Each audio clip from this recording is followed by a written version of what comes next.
பிரியமானவர்களே, ஆபத்தான இருதய நோயின் 3 ஆவிக்குரிய நிலைகள் பற்றி இந்த வீடியோவில் பார்க்கலாம்.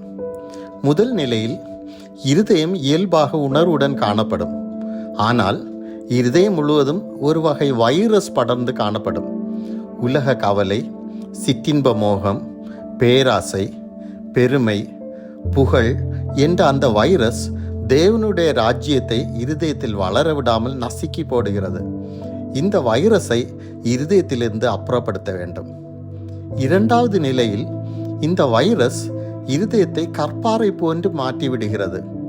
இருதயம் உயர்கல்வி, உலக ஞானம், திரைப்பட காட்சிகள், கற்பனை காட்சிகள், கனவுகள், துர்சிந்தனைகள், தோல்வியின் எண்ணங்கள், வெட்கப்பட்ட சந்தர்ப்பங்கள், பிறரால் காயப்பட்ட அனுபவங்கள் போன்றவற்றால் நிறைந்து விரிந்து கொடுக்க முடியாத ஒரு கடின நிலைக்கு தள்ளப்படுகிறது.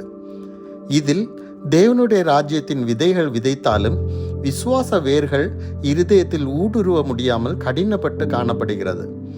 இந்த இருதயத்திற்கு ஆழ்ந்த உணர்வில்லை என்றாலும் ஹை எமோஷனல் ஸ்டேட்டில் இருக்கும். எனவே சுவிசேஷத்தை கேட்ட மாத்திரத்தில் பாடல், ஜெபம், தியானம் என்று வேகமாக செயல்படும்.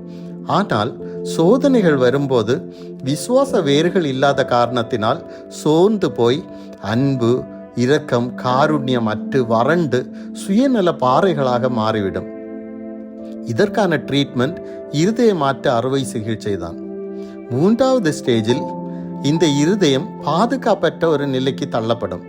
யார் வேண்டுமானாலும் உள்ளே சென்று திருடலாம், தேவையற்ற வேஸ்ட்டுகளை போடலாம். எனவே சாத்தானும் அவனது தூதர்களும் இந்த இருதயத்தை ஆக்குப்பை செய்து அதிலிருந்து விலையேற பெற்ற சந்தோஷம், சமாதானம், நிம்மதி போன்றவற்றை திருடி பயம், கவலை, மன உளைச்சல் போன்ற வேஸ்டை உள்ளே போடுகின்றனர்.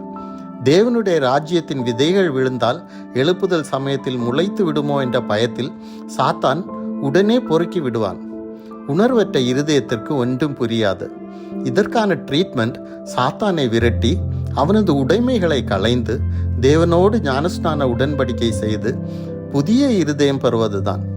புதிய இருதயத்தில் தேவனுடைய ராஜ்யத்தின் விதைகள் விதைத்தால் அதை அது உள்வாங்கி பாதுகாத்து பொறுமையாக பின்மாறி பெய்யும் எழுப்புதல் காலத்தில் முளைத்து சீராக வளர செய்து தேவனை மகிமைப்படுத்தும் பலன்களை கொடுக்கும். எனவே பிரியமானவர்களே, உங்கள் இருதய நிலையை ஆராய்ந்து இயேசு என்னும் இருதய மாற்று அறுவை சிகிச்சை நிபுணரை அணுகுங்கள். ஆமென்.